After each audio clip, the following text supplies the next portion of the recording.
Have you ever heard of a musician who didn't just live dangerously, but actually predicted the exact way he would die?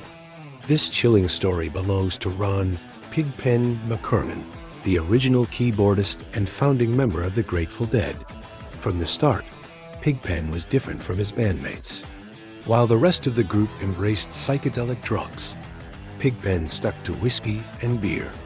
Sadly, his love for alcohol became so destructive that even in his 20s, friends noticed he was already destroying his health. But what makes his story truly haunting is that Pigpen himself often said he wouldn't live past 27.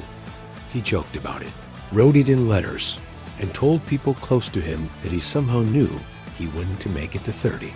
And he was right. In 1973, at just 27 years old, Ron "Pigpen" McKernan died of a gastrointestinal hemorrhage caused by years of heavy drinking.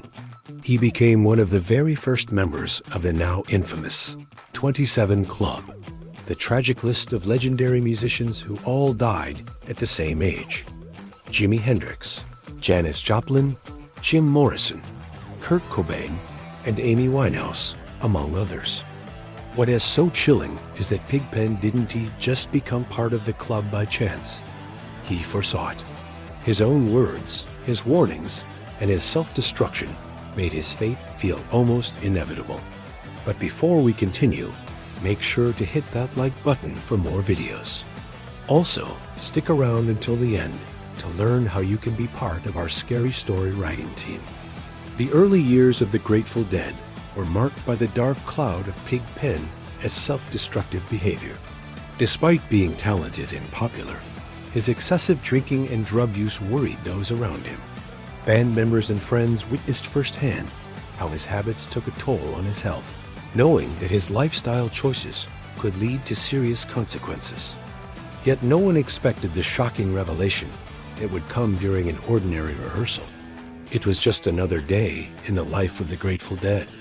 The band was in the middle of a song when Pigpen let out a scream that echoed through the studio.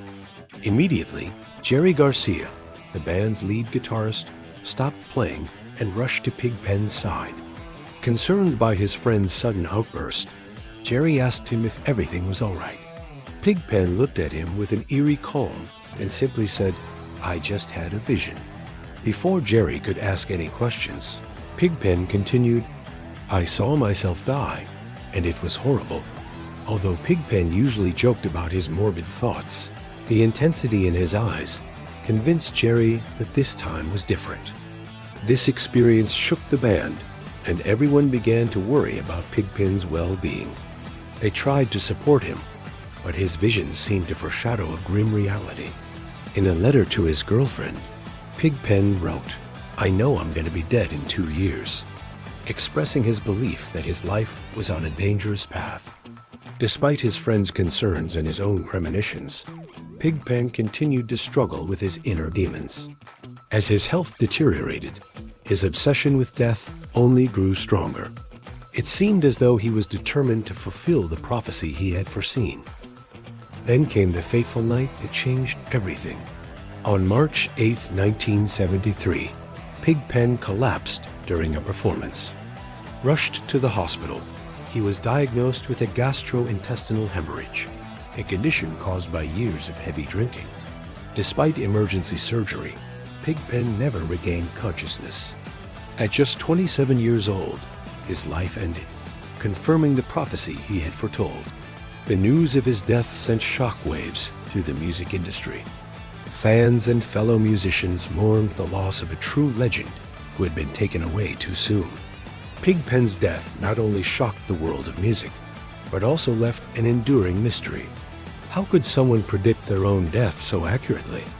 Some believe that Pigpen's premonitions were nothing more than a morbid fascination with his own mortality, while others claim that he had a genuine gift of foresight. What do you think? Was it a self-fulfilling prophecy or a dark intuition? Let us know in the comments below. If you want to write for us, send a message to the provided email with the subject line, "Become a Writer," along with your pitch and a writing sample.